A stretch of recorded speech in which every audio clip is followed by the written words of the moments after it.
How do you know when to promote the products in your farm business? Well, today I'm going to share with you how to figure that out. We're going to talk about promotion calendars.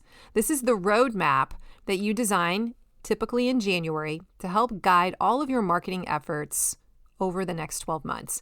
We're going to talk through how you build them and what goes into the process. Let's get started. Hey there, this is Corinna Bench, and welcome to the My Digital Farmer podcast. In today's market, it's not enough to just grow your product. You've got to know how to sell it too. Welcome to the My Digital Farmer podcast, where we reveal online marketing strategies and tips to help farmers like you get better and more confident at marketing. Learn how to find more customers, increase your sales, and build a strong brand for your farm. Let's start the show.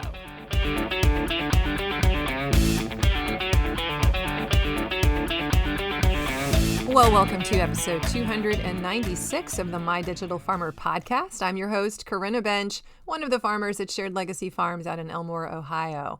I'm also the founder of MyDigitalFarmer.com, which is all about trying to help other farmers like you get more confident in your marketing and sales strategy so that you can grow a profitable business. How's everyone doing? Welcome back to the show, all of my favorite fan listeners, and a big shout out to all of my new folks who are checking me out for the first or second time, who have become intrigued by the podcast. I'm really glad you're here too, and I hope you become super fans and binge listen your way through all the archives. If you are new to the show, make sure that you subscribe. And if you aren't really sure where to get started, I always tell people to go to the first 10 episodes and learn the marketing lingo from there, because that's how I designed them as an onboarding into the marketing space. But you can also get onto my email list. That will be of huge benefit to you. It's free. Go to mydigitalfarmer.com/subscribe. And when you do, I'm going to send you an email roughly every 5 days for like 3 months. And it's going to walk you through the key things you need to know, the key principles about marketing, the framework, the influencers you should be following, the elements that you should be building in your system, the books you should read, all that. It's going to turn you into a marketing maven. So subscribe, head to mydigitalfarmer.com/subscribe. Today's podcast is sponsored by my friends at Local Line. Imagine all of your farm sales under one roof. Local Line is the most comprehensive sales software built for farmers and food hubs, selling direct to restaurants, schools, wholesale buyers, CSA, and more. Features include e-commerce, automated inventory management, a box builder, subscriptions, point of sale, and more, helping you increase your sales, save time, and streamline your processes. Are you looking to switch to sales software that does it all? Subscriptions start as low as $49 a month with no setup fees or sales percentages. Plus, if you join Local Line today, your onboarding manager will migrate your storefront at no cost, so you'll be up and running in no time. You can even pause your subscription in the off season.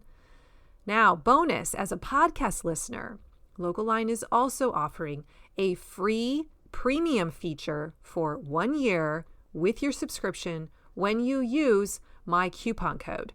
So to grab that, go to mydigitalfarmer.com/local line, that's one word, and then enter the coupon code MDF2025. We love Local Line. We've been using it for years. I highly recommend them. Make the switch today. And now back to the show. Today, we are talking about promotion calendars. What's that, you say? No worries. I was there once too. This is the document that serves as your roadmap for the entire year of all the different promotional elements that you are going to leverage in your business. Now, it's not a hard and fast rule type of document. It's very organic. A lot of times things that I put on there, I don't end up doing, but it does give me a basic plan that I put together at the beginning of the year to make sure that I hit my revenue targets, to make sure that I've identified the things I could even sell and when I should sell them to make sure that I serve my customers and that I meet my bottom line.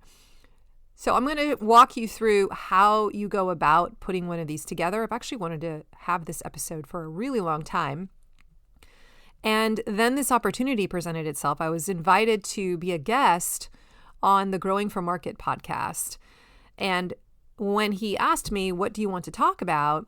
I said, well, how about we talk about promotion calendars, because this is going to launch in January and that's the perfect time to actually be building your promotion calendar, and we can teach people how to do this. And I've never taught this anywhere before.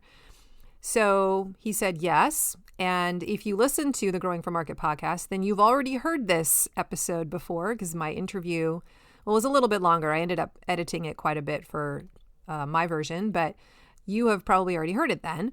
But I wanted to share the audio of that particular interview. So that was kind of the deal when I arranged the interview with Andrew. I said, hey, I'll do this. I'd love to do it. Is there any way I could get a copy of that audio so that I can use it on my podcast too?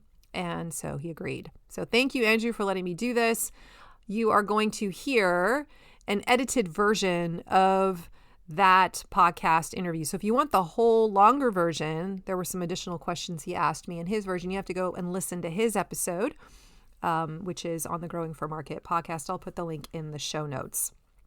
Now, I want to just say that the recording quality is good, but there is sort of like this imbalance in the mic volume levels. So you'll notice that when Andrew was interviewing me, his volume is going to sound a little more muted and I'm going to sound a little bit louder. And that's just because of the waveform audio, the way it worked out. I'm not sure if we were mic'd differently or what, but I tried to adjust it as much as I could on the editing side here. But just know that I may sound a little bit louder. I've tried to get his volume to go as high as I can. It's just the way it is. But I'm going to turn it over now. You're going to listen to the recording from that podcast. And then at the end, I'll come back in with a goodbye. All right, here we go.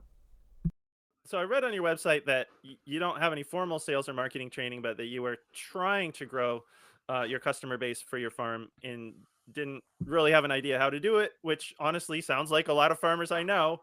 And you say, one day in 2016, quite by accident, I discovered the world of online marketing. Can you tell us a bit about your journey into online marketing and how you use that to market your CSA? Yeah, so I remember feeling a lot of anxiety about trying to get my CSA customers to renew their shares. And I Mm-hmm. would pitch this offer at the end of the year and say, hey, it's time to sign up again. And I would maybe get like 20 or 30% of them to do so right away. And I would go into the Christmas season, into the holidays, just full of anxiety because I didn't Mm-hmm. know how many of them were actually going to come back. Uh, as it turned out, more of them would come like sign up in May, but I just was never sure. And I wanted to come up with a system for getting those decisions to be made earlier. And so I decided that I just needed to figure out marketing. And at the time, when I thought of marketing, I thought of social media. I didn't really know about all the other things, but that was kind of just really becoming hot at the time. Mm-hmm. And so I thought, let me go study social media, specifically Facebook. And I found a podcast. I think it was called the Social Media Marketing Podcast. And I started listening to that. It was primarily targeting entrepreneurs in the digital marketing space, though.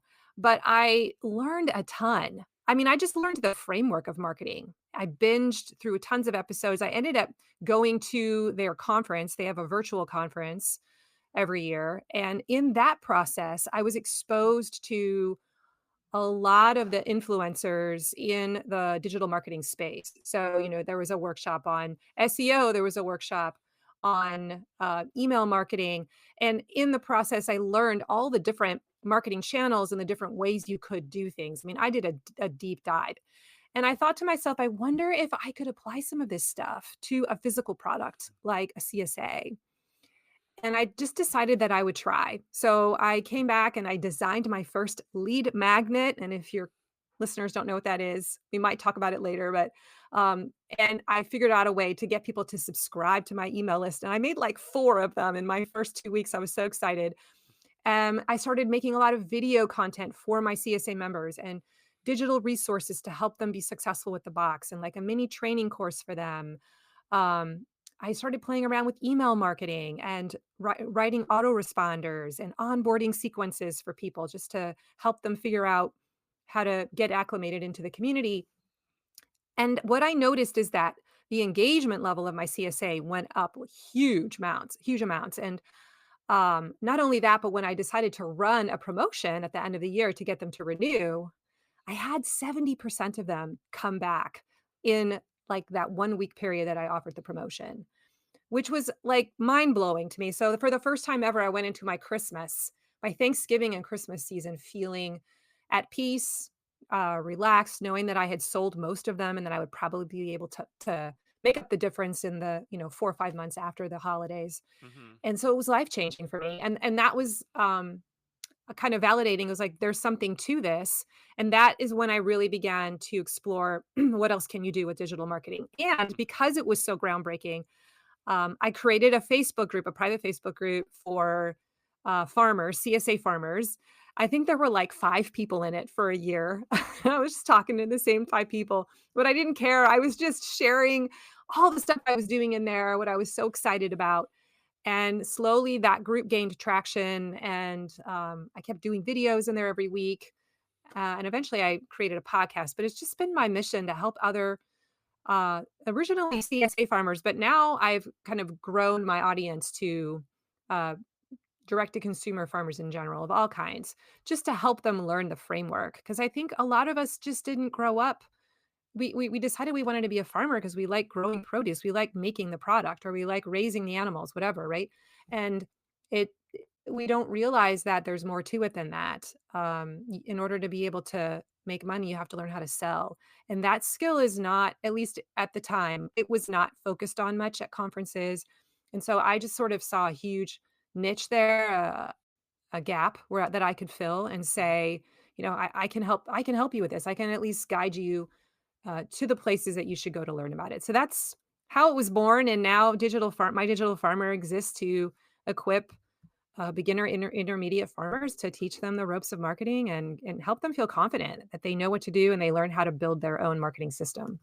I worked my first full-time season as an apprentice on a farm back in 2003, so I'm going to Mhm. date myself here. So it blows my mind that that was 20 years ago, and we were totally focused on the growing aspect of things. And I think also if you look back at the issues of growing for market, for example, from that time, or like the ag books that were coming out, they were really focused on the growing, and not so much on the marketing or the business side of farming. Then there, Mhm. there were some books like Richard Wiswall's book that were a game changer for us on farm business. But um, it seems like a promising trend, um, that more farmers, maybe beginning farmers, are paying more attention to the business aspects of farming, like having a business plan, a plan for how much they need to sell, a plan for marketing to get the number of customers they need to make a living, and that kind of stuff. Because let's face it, most farmers don't get into farming for the business side of things.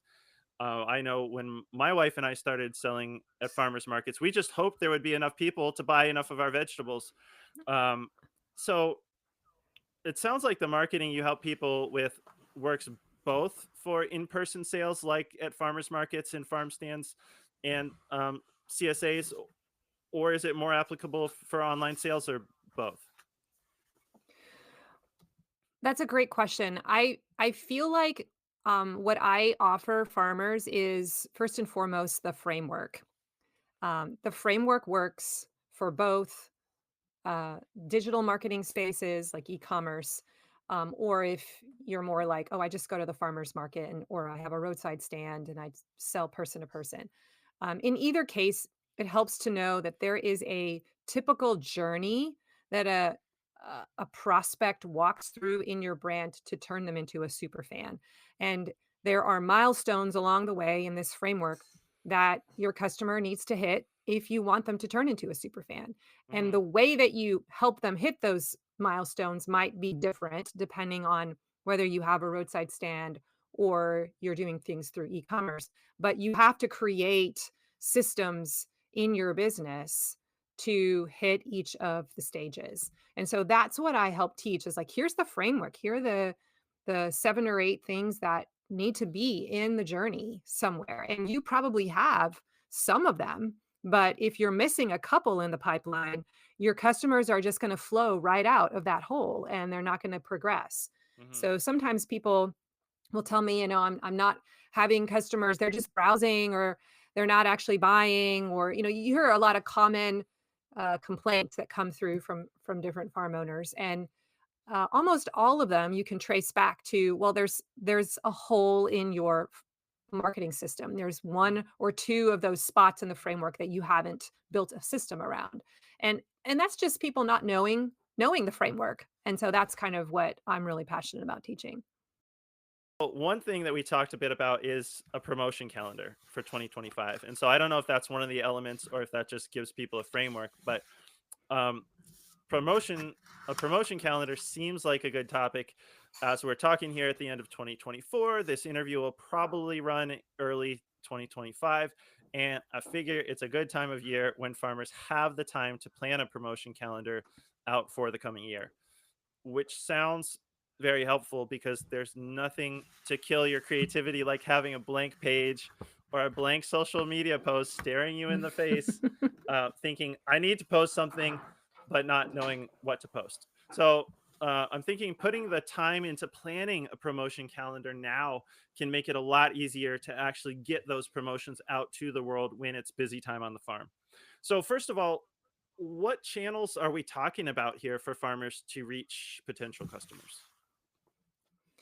Yeah. So I feel like there are a lot of channels, Andrew, but I think there's maybe 3 or 4 that really jump out for me. Hmm. The first one is the obvious one that everyone thinks of first. That's social media.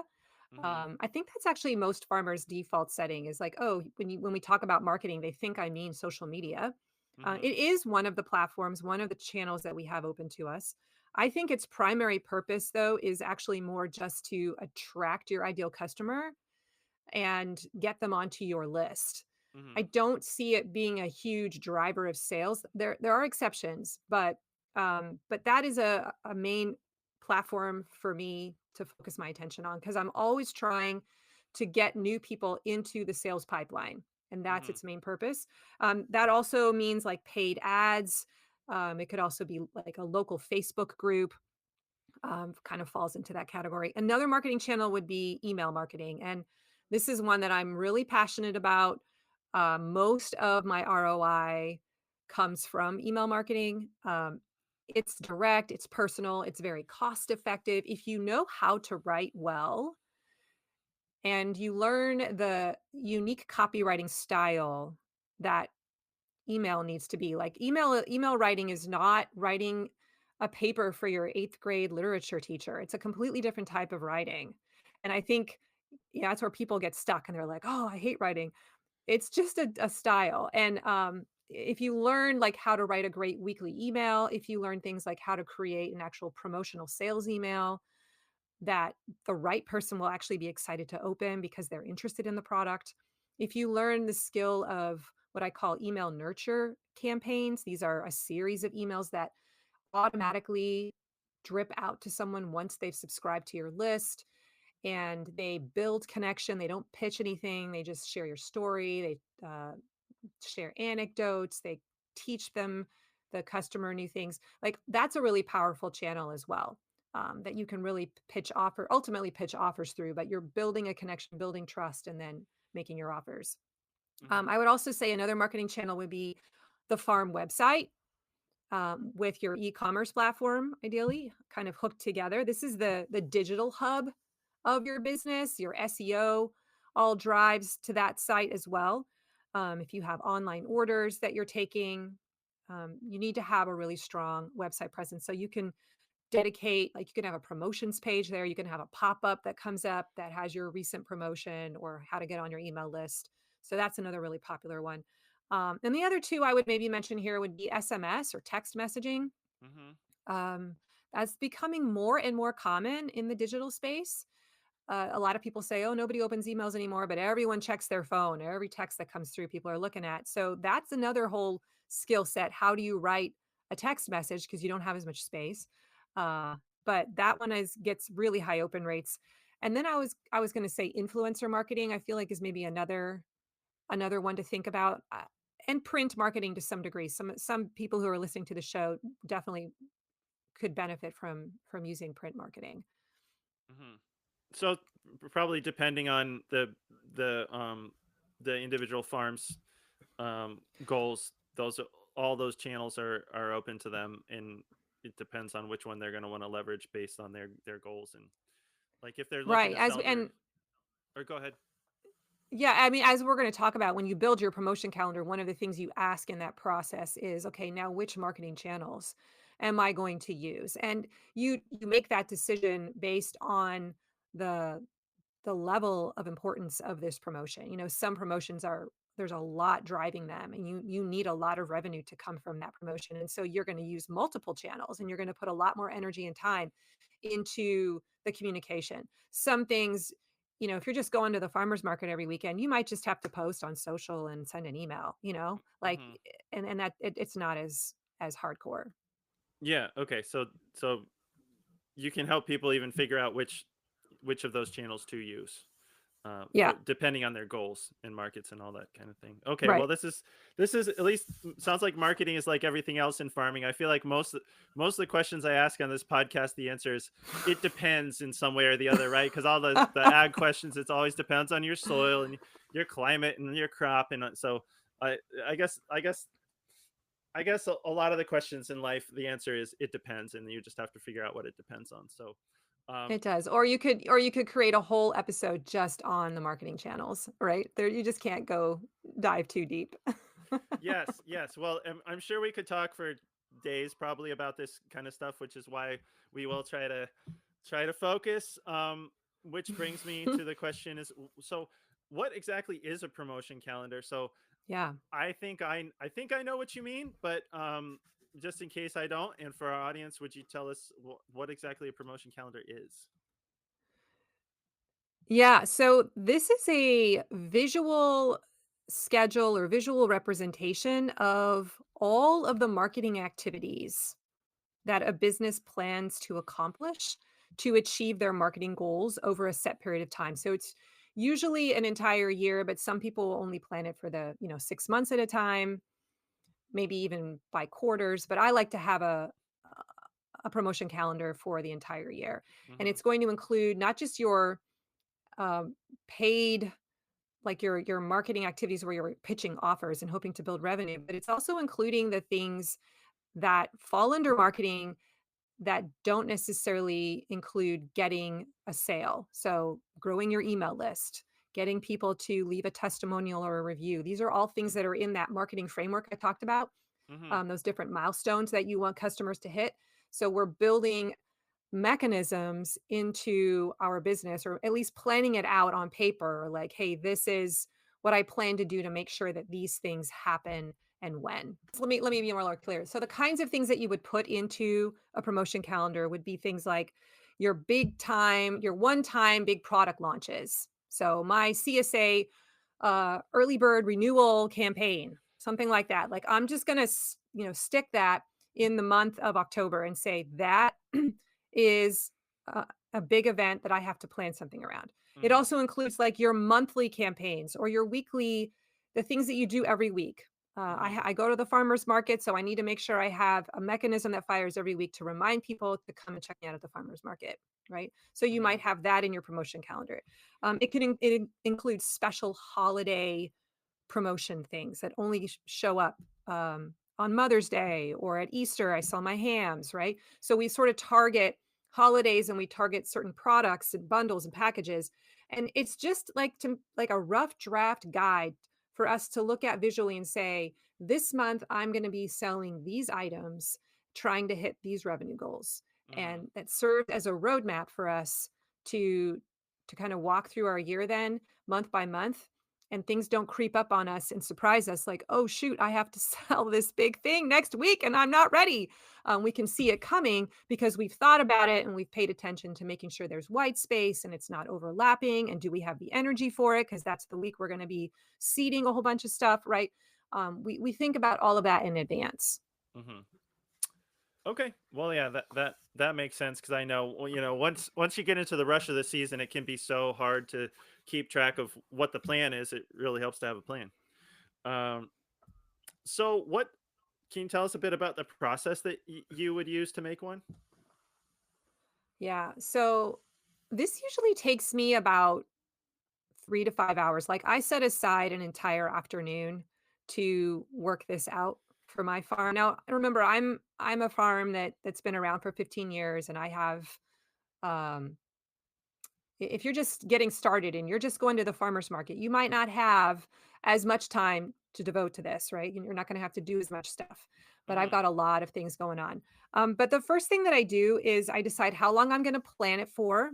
And then I decide on my marketing goals.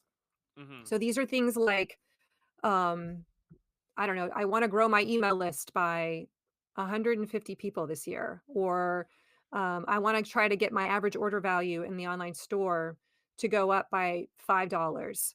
I'll think through some general marketing goals because Hmm. that's what's going to drive ultimately when I start plotting things. It's going to drive like the kinds of offers that I brainstorm and build to put into this promotion calendar. Um, the next thing that I do is I review all of my data from the past year, and this is so, so important to run those reports in your e-commerce platform if you use e-commerce or on Square, just to see like what's the sales data telling me? What did I sell month by month? What were the popular items by enterprise? Where was the money coming in? And that's really important because we don't want to spend a ton of energy promoting items that really don't make us a lot of money, right? Right. So just Yeah. making sure we know this and you'll get a feel for it. Most of you who've been farming for a while, you probably already know this. You don't even have to run the numbers. But I always say just look at your data and look at the promotions you did last year. So I review not just the numbers, but like I look at my promotion calendar from the year before because that often serves as a template for me. Hmm. If I ran a uh, Mother's Day brunch event in May last year and I knew it made this much, then and I've decided, yeah, that was a great ROI, then I'm going to do it again. And I'll just plot it there again and I'll know what goal to set and maybe I'll try to bump it up 10% higher to give myself a little bit of something to go for, right? But I'm Hmm. I'm looking at what did I do last year or I'm looking at some of the people I saw around me, some of the offers that I saw that I thought were really neat and I'm like, "Oh, I want to try that next year." And I'm just kind of getting the lay of the land. The next step is to make a list of all of the key products or enterprises that are in your what I call the product ladder Hmm. that you want to promote. And for some of us, this is quite a list. And I think this is important because you want to make sure you don't forget anything, right? If Yeah. you've got a product that does really well and you just forgot to think about it, sometimes you can forget to end up pitching it until it's too late, or you don't maximize what you could have gotten out of it because you didn't think about it in advance. So I actually use post-it notes and I will just write the products down on all the post-it notes. Now I'm not writing carrot on one and cabbage on another. I'm not doing that. It's more like categories of things. So like my CSA share or my CSA 4-week SAMP trial membership, my Thanksgiving pop-up market uh, online is a really big one. We do a plant sale that would go on a post-it note, right? I'm thinking about what are the big drivers of revenue, what are the popular products. Sometimes it's an individual product, like if I know bulk tomatoes are hot sellers, and I want to build a whole thing around that, that's gonna get its own thing, right? So I just have it all these things laid out, and then that allows me to go, okay, I got all this stuff I want to sell. Now, where's it going to go? Right? Hmm. How is it all going to fit into this 12-month period of time? Right? I'm looking also at like what are the key drivers of the revenue as I'm staring at those post it notes. because some of the Post-it notes are more valuable than others, right? If you only have so much time and you decide I can't fit it all in, well, what are the ones that are like crushing it for you, that are bringing in the revenue, that are your cash cow, or if it's like 30% of your revenue, or maybe you make a ton of your sales in Christmas, my God, don't drop that from your promotion calendar, right? Like that's gotta be there. Hmm. So you have this giant, like if you're a Post-it note girl like me, you've got this giant table now, kind of Post-it notes that's showing you these are the things that we need to fit into the calendar. So the next step is to look at, are there any important dates on the calendar that I need to kind of block out? This sounds silly, but like if you know that you want to take a vacation, or there's certain weekends that you're just not going to be as available because it's planting season or whatever, like you need to mark that down so that you don't accidentally create a promotion during a time that is just not feasible for you. Right. Um, and so we always take a vacation in the middle of July. I know that sounds crazy, but we make it happen. And so I just make sure everything gets like built around that. And that's just a value that we have as a farm. I mean, that makes a lot of sense to me just because I'm imagining some of these like you mentioned weekly promos might not be a big deal, or like if you're just reminding Yeah. people that you're going to be at the farmers market, that's probably something people could pull off pretty quickly. I'm thinking, like maybe a picture of what's going on the farm that week. What's picking it will be at the farmers Yeah. market, but some of the bigger ones like maybe CSA sign up, or get your hams around a certain holiday or something like that might be something that you would want to invest a little bit more time into if it's a really important part of your business. And so making sure Yeah. that like if you're going to be gone the week before that promo, that you do the work the week before that week, so that you're not trying to Correct. put together a really important promo the same week you're also trying to be on vacation. I mean, I can see how it can almost like help you balance the load between what needs to be done and when you have the time to actually do it. Right. Yeah. And you're also setting your revenue goals as you begin to plot them out onto the calendars, or onto the months, because it's really important that you pay attention to your cash flow situation. What does this promotion need to generate for you in terms of revenue? And that's not always a question that farmers ask in advance. And then it's no wonder that we get ourselves in trouble with cash flow, because suddenly there isn't any. And it's like, well, you didn't plan a promotion Hmm. to make, before then, to make sure you could cover that period. And so pay attention to your cash flow needs, look for those gaps. In the marketing space in general, like even outside of our industry, there's this concept of marketing peaks. Hmm. And there will typically be 4 marketing peaks in a year. That's what's kind of recommended, one for each quarter. And the marketing peaks represent one of those larger promotions where you're generating a big chunk of revenue. Hmm. Many retail businesses have a huge one in December, November, December. Obviously, the holiday season is where they get a big chunk of their revenue for the year.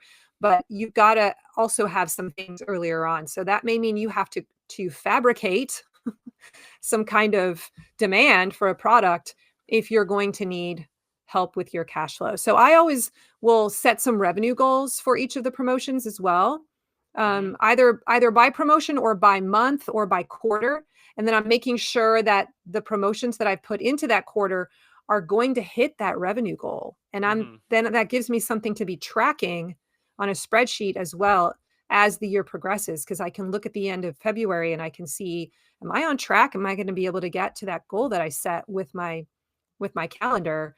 And if I've done my job right, I will, right? And if Hmm.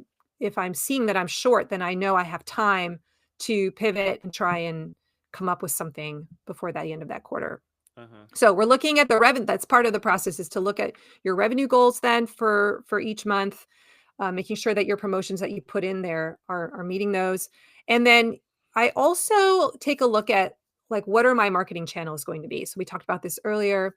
Uh, there's a bunch of different options, but depending on how important the promotion is, how much revenue it needs to drive, I may have more marketing channels invested in those larger promotions. Most of the time, I feel like level, kind of level, low level promotions are things like just writing a weekly email or making sure I post things on social media. That's pretty easy to do. But for the stuff that matters, I'm building out like giant email campaigns, and I've got giveaway contests, and I'm making the whole promo feel like an event, creating excitement and engagement, um, building a bonus offer, whatever, having uh, a raffle. There's all kinds of things you can do to create that sort of energy and vibe. And then kind of Uh-huh. towards the end of the process is to very generally jot down or brainstorm, like, what are the promotional strategies going to be Mhm. for these different things. So that's also going on the promo plan. And again, I'm literally scribbling these things onto post-it notes. I mean, this is a rough draft. This is not meant to be like I've got my tagline down and I'm writing my email copy and I've got my social media image posts ready to, like, no, you do that month to month as things get closer. This is just the big picture plan. But I do want to know, okay, for my CSA early bird renewal campaign, like, I'm going to have a giveaway. I'm going to have a bonus. It's probably going to be around $5, in value. So I'm going to have some budget for that. And my goal is going to be to sell 80% because that's what I've done, historically. We're going to do uh, a contest before, whatever. Like, I can just sort of jot down things, but that's all I have to do. I don't have to um, go into the weeds and like literally write the campaign. That is not what the promotion calendar is about. Yes.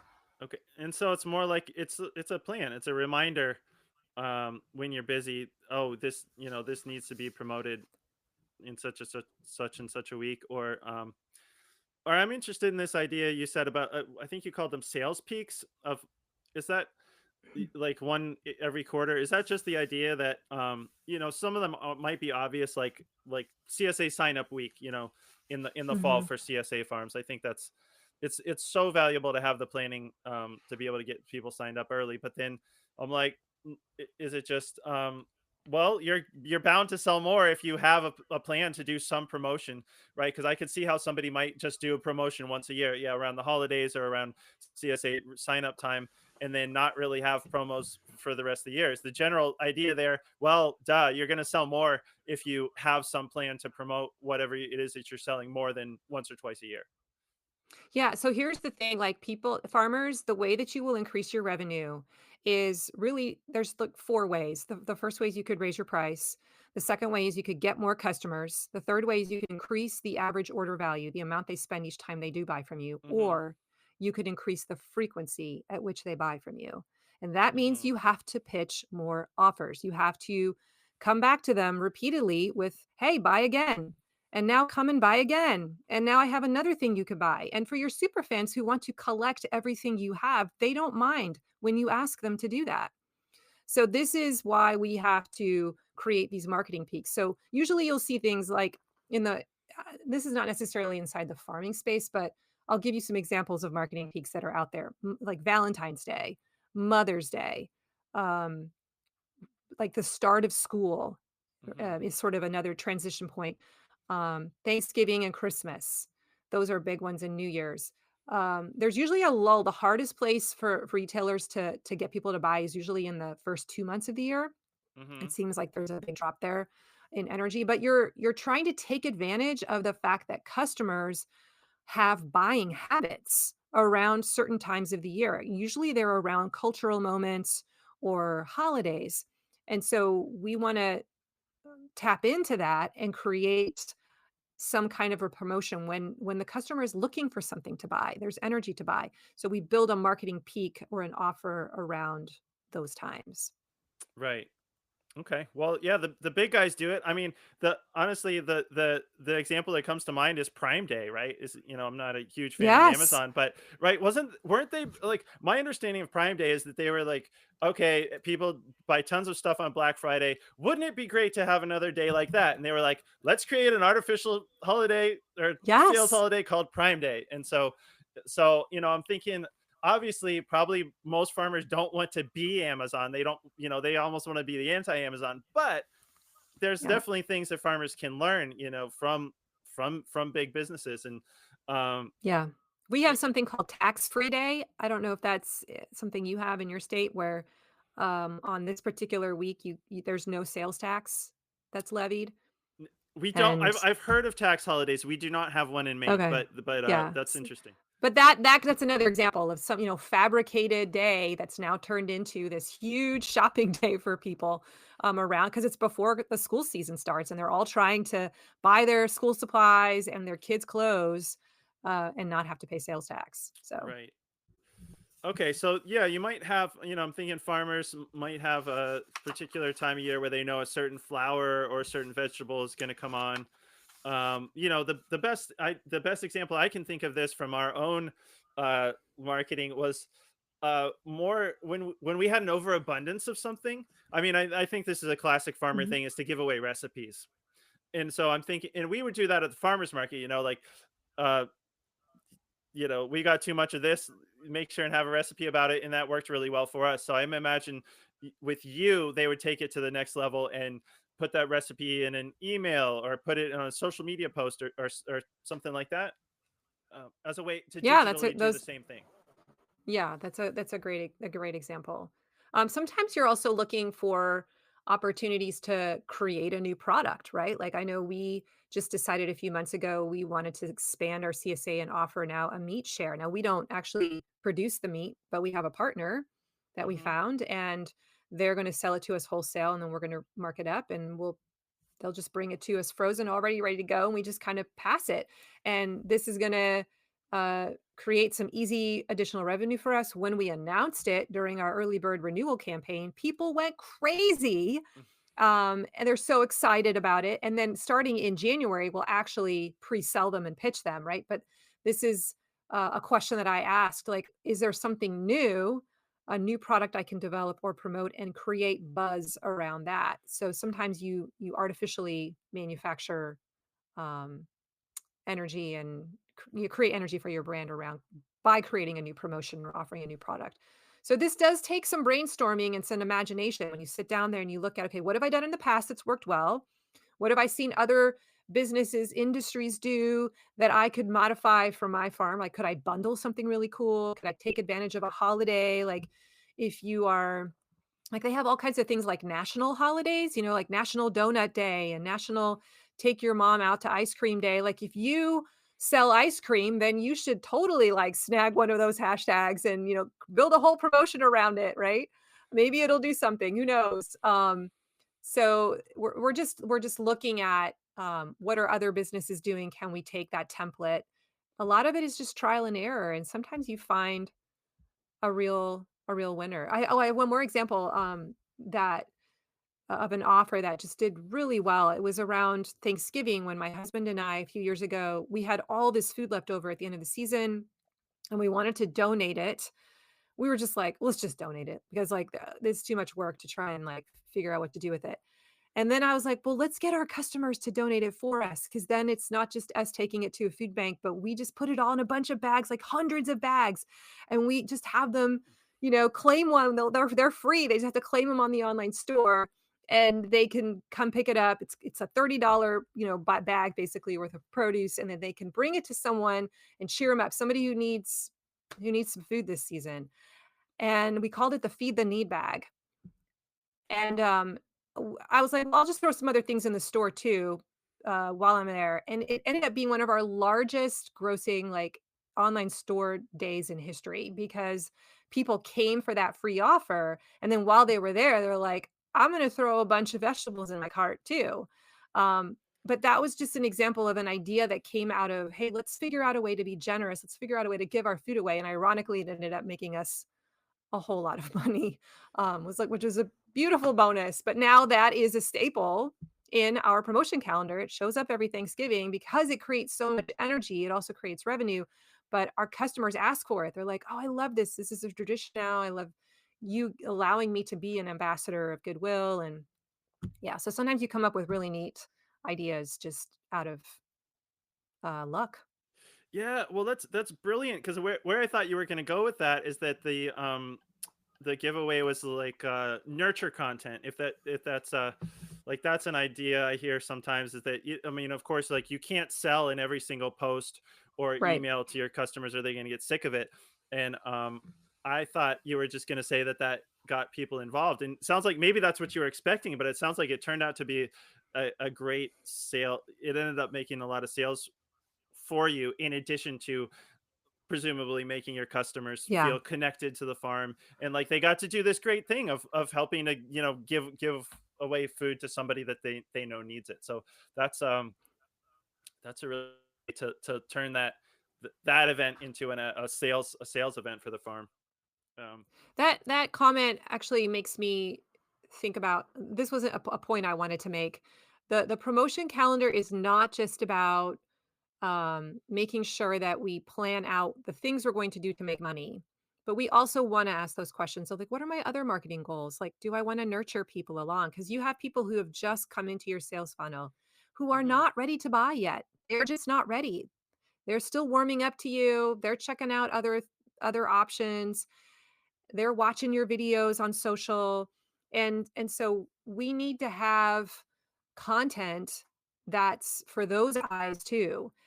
And so I'm always looking through the lens of, okay, now that I've put out all the things on this calendar that are going to make me money, what are the things I need to make sure I'm doing? What are the mechanisms that I need to have running in the background that are warming up the audience, right? So, and it's just as simple like, oh, make sure you're posting on social, like um, these frequently asked questions get into the social calendar on a monthly basis. mhm. You always have a video or a video unboxing of your CSA box. Like that should be in there just to make people aware of what you do, what you sell. Um, or make sure you have a lead magnet post so that you're getting people onto your email list. Or maybe a goal is like, I'm going to create a new lead magnet this year for this new product that I eventually want to sell because I know it's going to attract that kind of person, right? So you're looking at the other marketing goals and you're making sure that you have created mechanisms in the calendar somewhere so that those things happen as Mhm. well. Well, that's great. I'm so glad that you made that point because I'm thinking about how you're talking about using social media to maybe get people over to your email list. Well, some of those people might be interested enough to get your email, but they're not customers yet. And I'm thinking that that kind of sort of like nurture content, you it Hmm. shows people who you are, how you grow, and what you do, and it's a opportunity to show them what you're really about, so they get to the point of being like, oh yeah, I do like these people, I like the way they do what they do, I'm going to sign up for the CSA or get a meat share or whatever.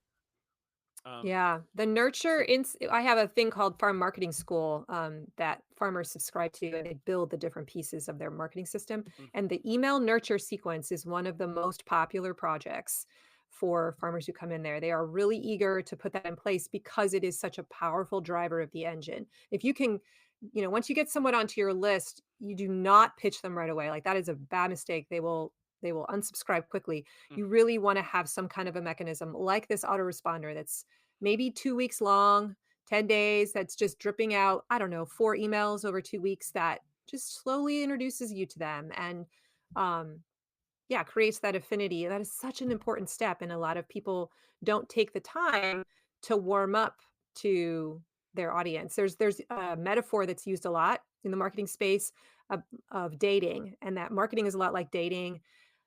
Too many farmers are meeting a person for the first time and getting down on one knee and asking them to marry them and make a big purchase, right? When really what they should do is ask them, "Can I have your number? Can we go out on a date first? Right? Can we get to know each other a little bit? Can I meet your parents?" There's all these other steps that happen before the big ask. And if you don't honor those, it feels icky. That's when it feels salesy. So we build these other structures in place in our business to move the customer slowly along to hit these milestones so that when they get pitched for the first time, it feels okay to them. It feels okay to you. You do it with confidence because you know you've delivered so much value on the front end that it feels absolutely good to say, I know I can help you. This is a product that will meet your need and will solve your problem. And then the customer feels okay about it too. And many of them, more of them will convert because you honored the process of building the relationship. yeah, yeah, absolutely. And I'm wondering if you would call pictures of people's farms nurture content in a way, because I'm thinking farmers are busy, they're probably plenty busy just with what's going on out in the field, but if you neglect that sales and marketing side, you're not going to have enough customers. And I'm thinking that one really easy post that a lot of farmers could pull off is just a picture of, uh, how the crop is looking in the field, or just a beautiful shot of the farm, because that should be the kind of thing they could take a quick picture, just throw a caption on there, and that should nurture that relationship with somebody who's already a customer, thinking about being a customer, because then they're like, oh, that's where my food or flowers are come from, or like, yeah, this is a beautiful farm. This is the kind of place that I want to support. My dollars can Mhm. help this farm keep being a farm. And I want to ask you that question because we're all so busy. We have to budget our time. I think farmers sometimes might be like, well, why am I going to just like take a picture? I'm not going to put the time into making a social media post unless it does something for me. And so you tell me, I might be off the wrong track here, but I was thinking, like, even just a simple picture of what the farm looks like can be a nurture post in a way, because it makes the person like understand what the farm is and probably want to support it, and maybe able to move them along on that journey from interested person to customer. Like, does that make sense as a nurture? I think the question to ask is, what is the desire of your customer's heart? Like, what is driving them to check out your farm in the first place? For many farm customers, they're looking for transparency and knowing they can trust where their food comes from. And Oh so yeah. to be able to see a picture of the field and the growing practices being played out, like that's why that kind of a picture works, because Hmm. it's feeding that need that the client has, that I need to feel secure about where my food comes from. So that's really the question you should ask about, well, would this picture serve my purposes? I also think things that should show up if you want to build and nurture trust, you need to have pictures of yourself with your eyes looking into the camera. And I know Hmm. that's hard, but pictures of people always do better on social media than pictures of things. So don't be afraid to put yourself in there. If you can get pictures of your customers using your product, that's also gold, because and get permission obviously to use them, but you want a customer to see themselves in that client, and that's what happens. It's called mirroring. It's like Hmm. they hold a mirror up to themselves and they imagine themselves doing what that customer is doing, whether it's eating something yummy from the kitchen table, or having a bunch of people around them looking like they're having a blast around your produce, or a child scooping up a kohlrabi stick and some dip, and every mom out there is like, I want my kid to be like that, So we want to try and also get customer photos too. Those testimonials are huge. Yes, but I am a very visual person, so paint the picture for me here, Karina. Yeah. So you're sticking all these post-its up on a wall or on a calendar. Like, how are you managing this? Yeah, I actually have I have one of those big paper calendars, Hmm. and I'm just because it's bigger, because the Post-it notes take up a lot of space. Yeah, And like so month I'm just month at a putting glance kind of thing. yes, yes, month at a Yeah. glance. And so I'm Uh-huh. just placing them originally just on the calendar, but then if I want to get really into the minutia, I'll even like try to stick them on on the right weeks, Hmm. because I want to make sure that Yeah, we yeah. don't have overlapping competing things. Like if you have two like level 1 hardcore promotions going on at the same time, that's not a good idea, right? We want to kind of space them out. So I'll have all of that roughly in the right week. I'll have the goals, the revenue goals written out on that posted as well. Hmm. And in my early years, I took that information from that and I put month by month onto like a piece of paper, and I wrote it out. But now honestly, I just keep the calendar and I just look at it. I'm experienced enough that I can just see, oh, I've got those two things going on this month. I've already got resources that from the past. I'm just going to pull them out, rinse and repeat them, and maybe adjust them a little bit. That's the other thing that's beautiful about this. It's hard to build it the first time, but then the next year, please do not throw away your promotion calendar. Like, use it again. And as you're building the promotions, save the stuff that you do, like the email that you sent out and the promotion social media posts that you put with that promotion, like put them in a Google Drive, like a special Google folder, so that all you have to do is go back and find the crib sheets, right? And you could repost the same stuff the next year. No one will remember, or maybe if you use Canva, which is the graphic design program that I use, Yeah. you can have folders for each of the different promotions, and you just go and find the graphics in there and pull them out again, right? So that's the beauty of this, is you save this stuff somewhere so that it's easy to locate and redo. Right. Right. Because you're going to be doing CSA renewals the same time the next year. So, I have been doing the same process for the last 7 years and getting the same results. It's rinse and repeat. I change the bonus out every year, but I use the same emails. I use almost exactly the same social media copy. So yeah. I mean, speaking of that, I've enjoyed this conversation. I think there's a lot there for our listeners. And you've been very generous with your time. Is there anything else you want to say about about promotion calendars or anything else we talked about today before we let you go? So, Yeah, maybe I do want to say one more thing here. I don't want people to feel bad if they don't do everything on the promotion calendar, because that's very common. You have this plan, and then there's always a few things that when you get to that month, you're like, yeah, I don't feel like doing National Donut Day or whatever, like and then you're just like, I'm not going to do it. I'm going to drop it. Or you see another opportunity come up that feels really exciting, and you follow the energy, and that creates revenue for you or some other asset in your business. And you should follow that energy. So, this is just meant to be a rough draft, a guide, and use it, change it, develop it, evolve it. It's yeah, don't shame yourself if you didn't do that thing in September you said you were going to do. all right. Well, that makes me feel better because I don't know if I've ever sat down and planned out an entire year of promotions ahead of time. But this conversation is making me think that I should. Build one. Commit to doing it. Even if all you do is first quarter, or the most important quarter of the year where you make the bulk of your money. Maybe you can commit to doing that one Hmm. and just test it out. Yeah. There you go. Get started. Do it, people.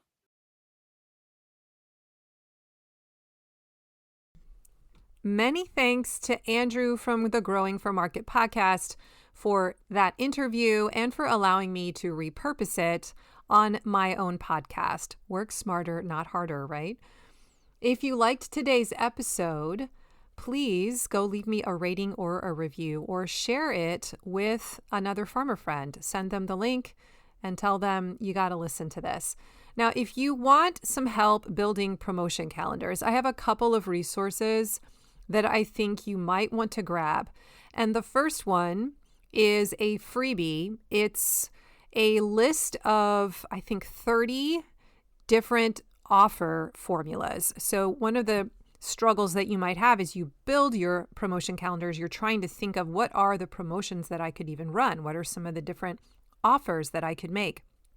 And so I created a guide to help farmers with that. It has 30 of the most popular types of offers that you'll see across different industries. Things like the weekly special or the buy one, get one free. Those are two examples of offer styles. And having this document can really help you when you're trying to brainstorm, how do I go about meeting some of these revenue goals that I want to make, or promotion goals in my promo calendar. So you can grab that by going to mydigitalfarmer.com/offer. And you'll be able to download that freebie and just have it at your desk or right there when you're working on the promo calendar, so that you can kind of page through it and it might inspire some ideas. The second resource that I have available to you is to actually take the Building a Promotion Calendar workshop that's inside of Farm Marketing School. So you could go and subscribe for a month inside of Farm Marketing School. You go to mydigitalfarmer.com/FMS.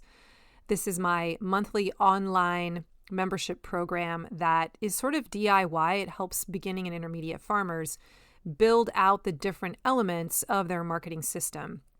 And there are classes for each of the different elements that you might want to have. And one of those classes is how to build a promotion calendar. It's a 30-day project build. You watch the on-demand class, you download all the resources from the resource folder, and then you take a few days. usually takes about 6 to 8 hours to do the different projects to actually implement and build the thing that you learned about. So it's a really good class. It's one of my favorite ones. And this is the time of year to be doing it in January. So go check out Farm Marketing School, even if it's just for 30 days, take that one class. And then you can decide if you want to take some of the other ones and build additional marketing assets. Part of Farm Marketing School is that we also meet once a month for a virtual Zoom call. So you can come and get some coaching or meet up with some other farmers and talk through some of your questions and share community. I love the farmers that are in there. So I'd love to have you join, if only for a month. Okay, so that's another resource that you have at your disposal I want to make sure you know about. All right. If you want to get onto my email list, that's free. That's going to give you some resources to help you get better at your marketing. I'll send something to you about every 5 days. And you can get on that list by going to mydigitalfarmer.com/subscribe. Today's show notes can be found at mydigitalfarmer.com/296. And don't forget, I'm also on Instagram at mydigitalfarmer. I'd love to meet up with you there. Thanks for joining me today and talking all things promo calendar. I want you to go build one, okay? Even if you just spend a couple of hours and you get your most important quarter of the year down in writing, do it. You'll feel so much more confident moving through your season. You can go glance at that promo calendar plan, and you'll be able to look out 2 weeks ahead and be like, oh, I better start working on this. And you'll feel just really strong about, I know where my revenue's coming from. I know what I need to work on to make sure I hit my goals. So do it. This is important. Even if the first year you do it and it's imperfect, that's okay. Just get something started, and every year you'll get better and better. Have an awesome week, everyone. Remember, I believe in you, and I'll catch you next time. Bye-bye.